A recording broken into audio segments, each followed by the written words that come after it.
What's up, people? My name is WestRoadSal, and thank you for joining me in Volume 3 of Picking Up Truck Drivers on Children's Walkie Talkies. First and foremost, for the new viewers that may be joining us, I will be going over what I still have from previous videos.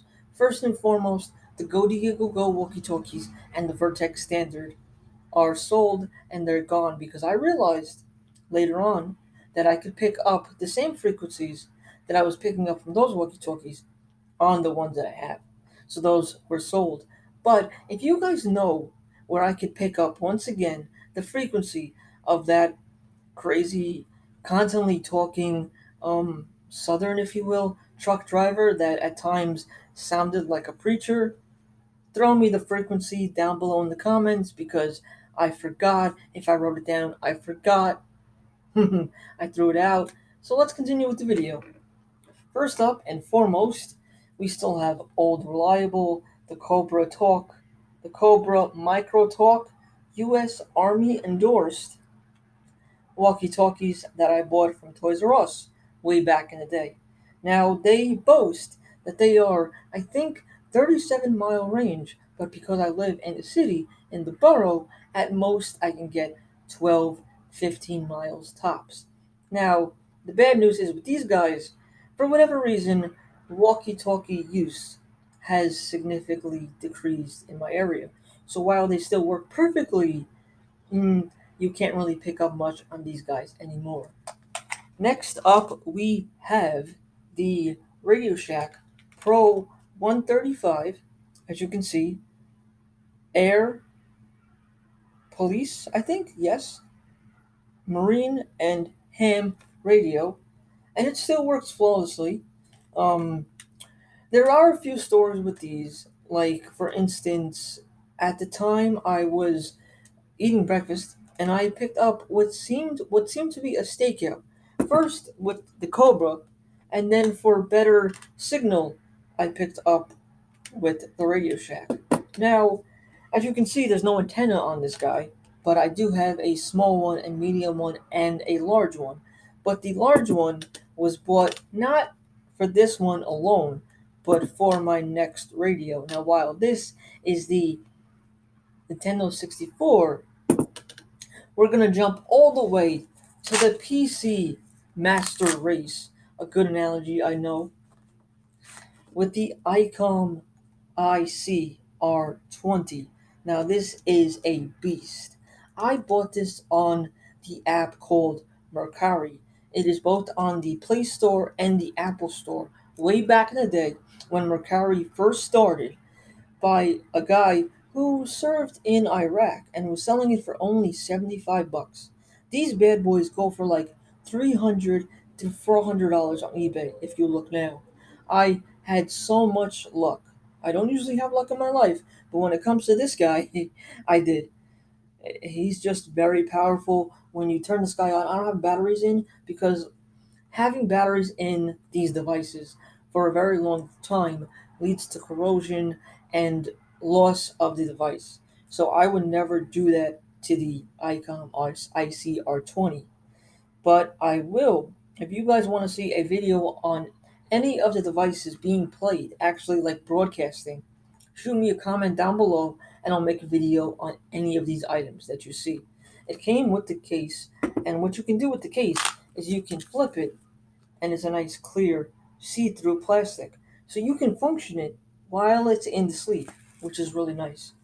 Now the ICR20 broadcasts much better and it's just superb above all the others that I've shown before. And while it's a Radio Shack and it's the Cobra Walkie Talkies, there's not much competition, but this is, like I said, a 5 out of 5 superb beast. Next up, we're going to go down a little bit. We're going to degrade a little bit. Well, a lot, but that's because I'm going to get to a much more interesting item that can stack up with the ICOM in terms of story. Next up, we have the Borg Johnson. Sounds like a Power Rangers villain, if you will. Just your average 12-band FM, TV, MW, shortwave 1 through 9 receiver with a really nice LED screen featuring everything that you can tune into. Now, it does have your standard short, small antenna, like you see. And I do have another one that I want to show you guys here. This one is unbranded, but it's the same deal. It's got your speaker on the right side and your LEDs, well, your clear see-through screen with all the frequencies that you can tune into. Now, with these two radios are the type, even though this one says number one, hi-fi, it boasts like it's the best radio you've ever seen in your life. Everything's okay. These are the radios that they give away when you buy like $25 worth in some like old school magazines. Like I don't know if this will resonate with any of you, but there's a magazine called Heartland America, and for a while they were doing a promotion where you if you bought $25 worth of items, you would receive a radio like this or like this for free. So, and here's the box. And while these are in really nice condition and look really nice, their signal reception, mainly due to this little crapola antenna, the signal's not great. But their visual appeal does stand out. Now, while I put these two down, we are going into next up the items with the most story. Now, while I take this out of the box, I will tell you that I bought this on Wish a long time ago, before they brought the Baofeng radios in mass transit onto Wish.com. If you dig deep enough, I think you can find this still, but it is a little, maybe 2 ounce Airband radio receiver with a whole bunch of what seems to be Chinese writing, even on the box. Now this is it. This is the whole thing.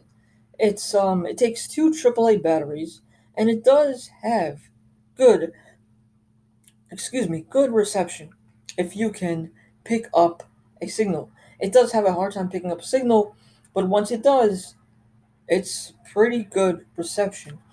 Chinese writing on the side, high sensitivity, generic wording here, high sensitivity, small size and portable, having squelch function. It does have a headphone jack, but it's really light, like I said, and it was just a really weird item to find. When you dig beneath the Baofangs and all the industrial type radios that they have a lot of these days, I was showing it to you like this, but it's supposed to be like this, and here is the as you can see, it has your um, scan dial, but like everything's been glued on, if you will. The volume thing, as you can see, it's really cheap. Basically, that's what it comes down to. It looks really cheap, and if someone accidentally steps on it, it will squash. And that's why I keep it in the box, like so, just like that. A little tiny device. A little tiny device. It fits in the palm of your hand. You see? Next up, we have another small device. This is the Bloomberg 1130 one station exclusive handheld radio. This guy was built well. This guy has crystal clear reception once you, of course, put the batteries in. Here is your fine tune, and your volume is on the side right here. It has really good reception, but like I'm wondering, like Bloomberg, of course, the company has a lot of money, but for them to invest in manufacturing radios, just for their own station, that's really egoing it up. Well, anyway, the story behind this guy, if you can, yes, was that I bought I bought the radio at an old lady's estate sale many years back. Now, for whatever reason, not a lot of her family was around, and she couldn't move that well. So she allowed everybody into her house, and people were like literally picking items off her shelf, off of her drawers, her TV curio cabinet, her china cabinet, whatever. This was in its original packaging with the styrofoam, with the papers that came with it. Everything was included, and I got it for $1. Now, like I said, with the other radios, if you guys want to hear this playing, I will make another short video for any of the radios that you see here. If you guys are interested in such a thing, I will do that. On the bottom it says WBBR 1130, you're fine tuned. Now, like I did tease in a comment to one of my past videos, the next radios are Sirius or XM brand. First and foremost, here is an XM portable receiver. Now this was great for one reason and one reason only. It was portable. An XM satellite radio portable. Uh, Color LED display if you were to turn it on. You've got your clicker wheel here. You've got your back menu keypad options. A very strong antenna right here, even though it's so small. You've got your USB connection on the side. You've got another connector right here. This is a very well built and strong device. But the problem is that it's not actually portable for the most part.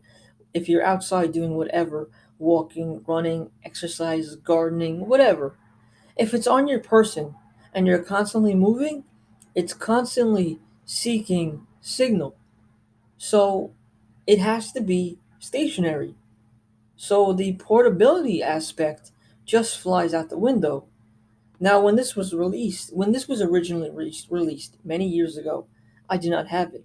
I bought it recently on cheap because everybody has come across, for the most part, the same problem that I have come across, the fact that it's not actually portable in not design but functionality. But it is a really interesting device. Now, of course, in the day we live in, you can get Sirius XM radio on your phone with the app, hook up the subscription that way. So there's no need for this. But this was a really interesting idea. I'm going to leave it at that. I don't use it because of the problems like I said, but I just keep it around for the fact that it's like I like small devices with an LED screen that can attached to some sort of exclusive programming. Like I was thinking about buying like portable TVs. Like they still make portable TVs that can receive signal. So I'm interested in those types of machines, if you will, nowadays for the most part. This is your I think there's a name to it. The back was worn off, as you can see, a long time ago. I forgot the actual name that belongs to it, but we move on to the next product. And to end this video off, I have a giant Sirius orbiter radio with the boombox built into it. This is the actual radio, and this is just an accessory, but I thought I'd show you the whole thing. Now, the real big positive aspect with this bad boy is that it has a lifetime subscription. Now, how does one get a lifetime subscription to their Sirius XM satellite radio? Now, I really thought that I couldn't bring this guy to your attention, but I looked up on eBay, and a lot of people are selling Sirius XM satellite radios with a lifetime subscription. So I felt like I could show you guys. It's not a big problem. I don't think anyone's or like any company's gonna come after me. But the reason why it has a lifetime subscription was that it was a store model. Now think about it. In the store,